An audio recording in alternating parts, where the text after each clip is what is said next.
अब मोस्टली जितने भी फ़ोन आते हैं ना, इनके जो बैक होते हैं इनको क्या है गर्म करके उतारना पड़ता है, बिना गर्म करे तो उतरते नहीं हैं। देखो जैसे लूज़ हो गया एकदम से, अब ये आराम से खुल जाएगा।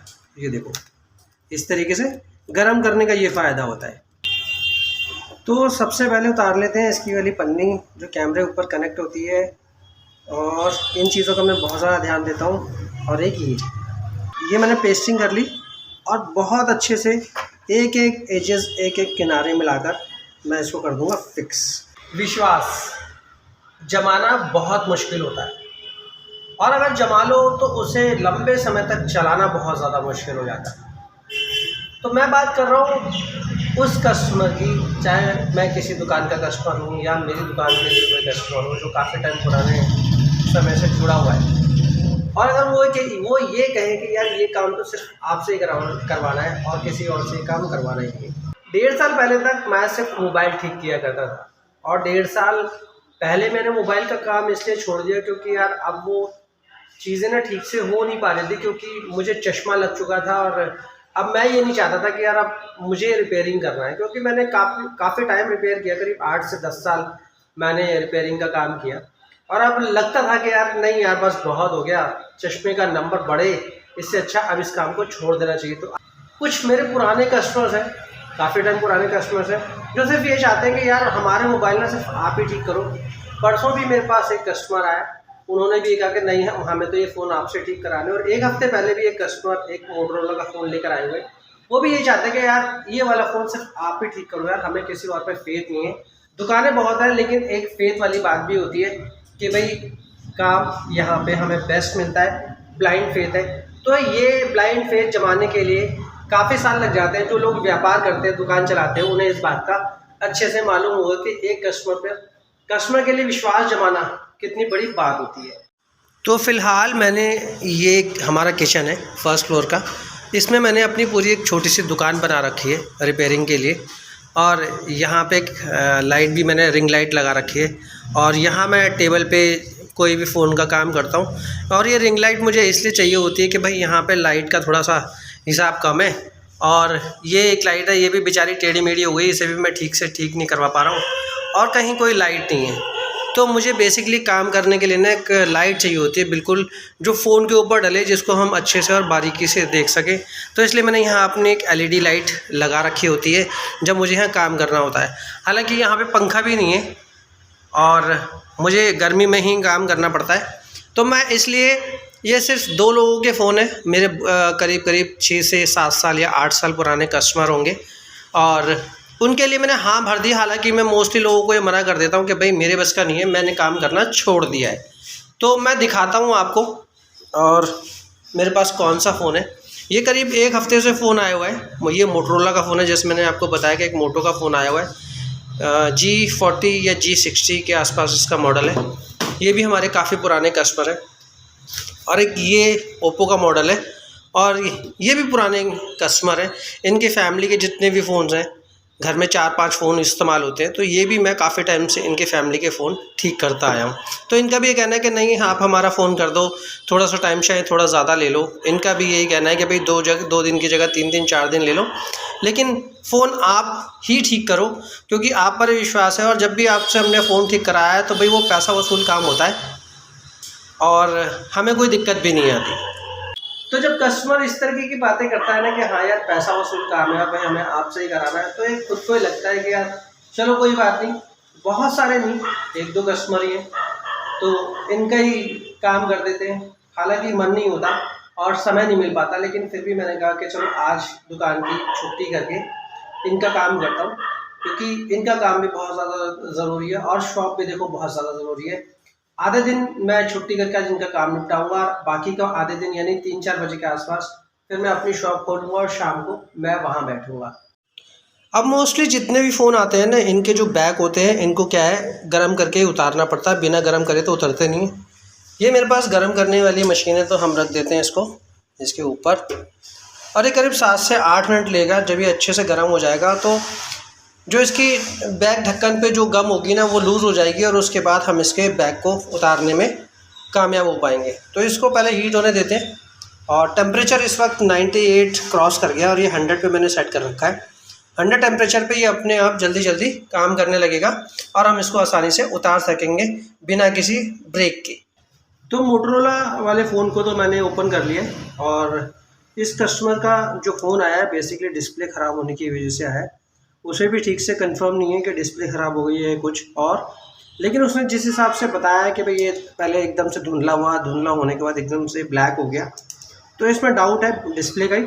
तो हमने इसको खोल लिया है। खोलने के बाद हमने इसका बैटरी का पत्ता वगैरह लगाने के बाद भी इसको हमने ओपन करने की कोशिश की। कई बार क्या होता है ना, पत्ते लूज़ हो जाते हैं तो डिस्प्ले शायद ऑन हो जाए, लेकिन काफ़ी देर दबाने के बाद भी डिस्प्ले ऑन नहीं हुई, तो हो सकता है शायद डिस्प्ले ख़राब हो। तो ये डिस्प्ले सबसे पहले लगा के ही पता चलेगा। अब ये हमारे पास डिस्प्ले नहीं है तो ये मार्केट से डिस्प्ले लेकर आनी पड़ेगी। इसको करते हैं साइड पहले। एक ये चीज़ कंफर्म हो गई, क्योंकि कंफर्म करना बहुत ज़रूरी है कि हमें कस्टमर का चाहिए क्या। ये देखो जैसे लूज़ हो गया एकदम से, अब ये आराम से खुल जाएगा। ये देखो इस तरीके से गर्म करने का ये फ़ायदा होता है, ये खुल गया आराम से। और इसका ये जो फिंगरप्रिंट वाला बटन होता है ना, ये भी हीट से ईज़िली लूज़ हो जाता है, जो यहाँ चिपका होता है। तो ये बहुत सही तरीके से चीज़ों को करना पड़ता है कि भाई कस्टमर की ना चीज़ें भी ख़राब ना हो और उसे परफेक्शन मिलनी चाहिए। एक काम का सही तरीका होता है काम को करने का कि भाई कस्टमर सेटिस्फाइड हो जाए हमारे काम से। तो इसको खोल लेते हैं फटाफट, ताकि इनका जो भी सामान वगैरह लेकर आना है अपना टाइम से सामान लाएं। तो मैंने सारे स्क्रू इसके खोल लिए जितने भी थे एक एक करके। अब इसके फ्रेम को उतारना होता है, क्योंकि जब तक हम इसके फ्रेम को नहीं उतारेंगे ना, इसके डिस्प्ले का जहाँ पे फिक्स है मदरबोर्ड पे वो दिखेगा ही नहीं, और ना हम नई डिस्प्ले इसमें लगा सकते हैं। और ये डिस्प्ले के इशू की वजह से ही हमारे पास ये आया है। इसके डिस्प्ले में पानी चला गया, और पानी जाने की वजह से क्या हुआ, जब वो पानी ज़्यादा फैल गया ना तो इसकी टच ऑटोमेटिक वर्क करने लगी। तो ये इस तरीके से पानी अगर चला जाता है ना, तो फिर आपको इसकी डिस्प्ले ही चेंज करानी पड़ती है। लास्ट यही सॉल्यूशन होता है, और ये इसके डिस्प्ले का पत्ता है। तो हम सबसे पहले इसकी बैटरी का पत्ता निकालते हैं। अब चलते हैं मार्केट इसका सामान लेने के लिए। तो मैंने मार्केट से ख़रीद ली ये 2 डिस्प्ले और 2 फ़ोन आए थे, ये ओप्पो वाली डिस्प्ले और ये मोटरोला वाली डिस्प्ले। ये दोनों डिस्प्ले मैंने ख़रीद ली। फ़ोन मैंने ऑलरेडी आपके सामने पहले ओपन करके रखे थे, बट जब डिस्प्ले मैंने मार्केट में जाके चेक की ना, तो इसकी ओप्पो वाली डिस्प्ले तो ऑलरेडी ख़राब थी, जो कंफर्म हो गया था। इसकी मोटो की कंफर्म नहीं थी, वहाँ जाके मोटो की डिस्प्ले भी कंफर्म ख़राब ही निकली। तो मैंने इसकी डिस्प्ले ले लिए। अब दोनों को करते हैं फटाफट फिक्स। इसकी भी हीट करके उतारनी पड़ेगी, और इसमें जो लगी है ये भी हीट करके उतारनी पड़ेगी। तो दोनों को एक साथ हम रख नहीं सकते, एक एक करके ही होगा, और एक एक करके फटाफट करते हैं, इसको उतारते हैं और फिक्स करते हैं। जैसे ही मशीन का जो टेम्परेचर है वो 90 प्लस होगा और 100 तक पहुंचेगा, तो मैं इस पर फ़ोन रख दूंगा ताकि वो आराम से हीट होने लग जाए। क्योंकि अभी मशीन को ना थोड़ा हीट कर रहे हैं, अच्छे से थोड़ा हीट हो जाए। हालांकि काफ़ी हीट हो गई, मैं हाथ 1 सेकंड से ज़्यादा नहीं रख सकता, इतना हीट हो गया। लेकिन फिर भी अगर टेम्परेचर थोड़ा अच्छा बन जाता है ना, तो काम जल्दी हो जाता है। तो फ़िलहाल डिस्प्ले कर देते हैं ये वाली साइड, और हमने फ़ोन को कर लिया हीट। ये इस तरीके से हीट हो चुका, अब ये आराम से खुल जाएगा। ये डिस्प्ले ख़राब होने का ही रीज़न होता है, इस तरीके से कंफर्म हो जाता है। ये इसकी डिस्प्ले में लेयर्स होती हैं इस तरीके से। तो इसको कर लेते हैं आराम से बाहर। तो इस तरीके से पत्ता इसमें फिट होता है। हमको भी इसी तरीके से इसमें पूरी तरीके से पहले गमिंग करेंगे, और गमिंग करने के बाद फिर हम इसी तरीके से इसका डिस्प्ले लगा देंगे। ये भी लोकल डिस्प्ले है, ये ओरिजिनल नहीं है, हो सकता है शायद मैंने पहले कभी ठीक की हो। और अब इसकी बैटरी हमें निकालनी पड़ेगी, काफ़ी अच्छे से फिक्स है।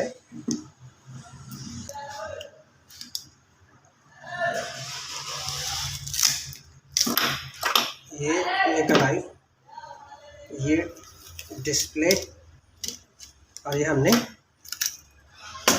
कर दी साइड।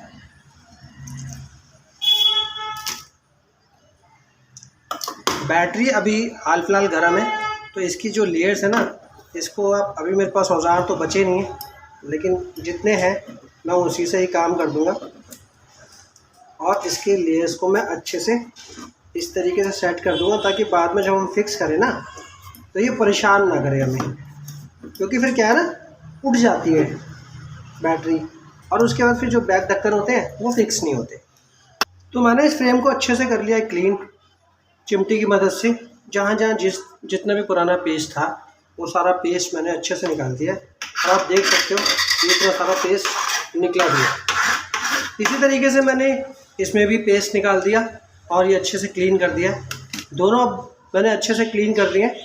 क्लीन करना इसलिए ज़्यादा ज़रूरी होता है कि जब हम डिस्प्ले को फिट करेंगे ना तो एक एक कोने में अच्छे से फिट हो जाए, ताकि जो फ्रेमिंग हो और पेस्टिंग हो ना उसके बाद फिर बाहर से किसी भी किनारे से किसी भी तरीके से उसमें लाइट नज़र ना आए, एकदम ऐसा लगे कि हाँ भाई जेन्युइन काम हुआ है।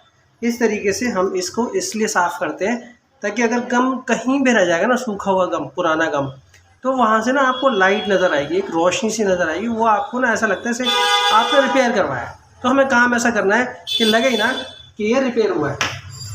और बस अब करेंगे पेस्टिंग शुरू धीरे धीरे। अब यहाँ से हम स्टार्ट कर देंगे ये पेस्टिंग करना। तो सबसे पहले उतार लेते हैं इसकी वाली पन्नी जो कैमरे ऊपर कनेक्ट होती है, और इन चीज़ों का मैं बहुत ज़्यादा ध्यान देता हूँ। और एक ही इस तरीके से, हालांकि बहुत यहाँ पे भी एक टेप होती है, लोग बहुत तरीके से टेप चिपकाते हैं, लेकिन कई बार ना इसके पत्ते की फिटिंग ठीक नहीं होती तो टेढ़ा हो जाता है, इसलिए मैं कभी भी इसको फिक्स नहीं करता। अब हम करेंगे इस तरीके से इसको, ये मोटो वाले की मैं लगा रहा हूँ डिस्प्ले, और ये मैंने पेस्टिंग कर ली और बहुत अच्छे से एक एक एजेस, एक एक किनारे मिलाकर मैं इसको कर दूंगा फिक्स। ये इस तरीके से फिक्स हो गया। अगर इसमें मैं ज़्यादा पेस्ट करता तो यहाँ किनारों से इतना ज़्यादा पेस्ट आ जाता है बाहर कि एक तो हमारे पेस्ट का नुकसान होता ही है, साथ में वो पेस्ट इतना ज़्यादा जम जाता है ना, फिर उसको छुड़ाना भारी पड़ जाता है। इसलिए मैंने आपको बताया कि मैं पेस्ट कम लगाऊंगा, पेस्ट ज़्यादा नहीं लगाऊंगा, ताकि ये इस तरीके से परेशानी ना हो, क्योंकि फिर बाद में फिर वो हमें ही साफ़ करना पड़ता है। तो भाई डिस्प्ले नहीं लगा रहे हैं तो टेबल भी मैं अच्छे से साफ़ कर लेता हूँ, भाई कहीं ऐसा ना हो ना कि कोई पिन वगैरह या कुछ और हो जिसकी वजह से डिस्प्ले पे कुछ हार्म हो और वो दिक्कत कर जाए। तो ये मैंने लगा दी इसकी बैटरी, और बैटरी का पत्ता लगा के, और फिर इसको मैं चेक करता हूँ कि भाई डिस्प्ले आई या नहीं। तो यहाँ से हम ऑन ऑफ़ करेंगे। पहले हम ऑन ऑफ़ कर रहे थे तो डिस्प्ले नहीं आ रही थी, तो ये हो गया मस्त, आ गई डिस्प्ले। तो इसमें मैंने आपको जैसे बताया कि भाई मैं मार्केट जाके जब मैंने इसकी डिस्प्ले चेक की तो मुझे इसका डिस्प्ले का इशू आया, तो ये ऑन हो गया, मोटरोला का साइन आ गया इसमें। तो भाई इसी तरीके से मैंने इसको चेक किया और कस्टमर को मैंने इसका प्राइस बताया और उन्होंने यस कर दिया। मैंने लिया मार्केट से और घर आया तो ये हो गया चालू। तो ये हो गया रेडी। अब इसके बैक के जितने भी लॉक्स हैं आराम से लगा देंगे। ये हो गया। और रही इसकी सिम ट्रे, ये हमने इसको फिक्स की और फ़ोन रेडी हो गया। बस अब इसमें रबड़ के छल्ले लगाए जाएंगे ताकि ये अच्छे से फिक्स हो जाए। तो ये सेकंड वाला फ़ोन भी मैंने रेडी कर दिया है। अब इसकी फ्रेमिंग थोड़ी साफ़ होगी और उसके बाद काम होगा। और ये इस तरीके से आप देख सकते हो। इसका पासवर्ड भी मुझे भी याद नहीं है, हालांकि कस्टमर ने दिया हुआ है, मैंने नोट कर रखा है। बस वो लगा के काम करेंगे और इस पर भी हम रबड़ का छल्ला लगा देंगे। और बाकी ये जो गम है इसको इसी पिन के थ्रू धीरे धीरे से छुड़ाएंगे और छुड़ाने के बाद जब कमिंग होगी तो हम इसको प्रॉपर तरीके से फिक्स कर देंगे और इसमें रबड़ के छल्लों को लगा देंगे ताकि ये 2 घंटे में अच्छे से फिक्स हो जाए। तो कैसी लगी मेरी वीडियो अच्छी लगी तो वीडियो को लाइक और शेयर ज़रूर करना। मिलेंगे किसी नए टॉपिक पर किसी नई वीडियो में, तब तक के लिए नमस्कार।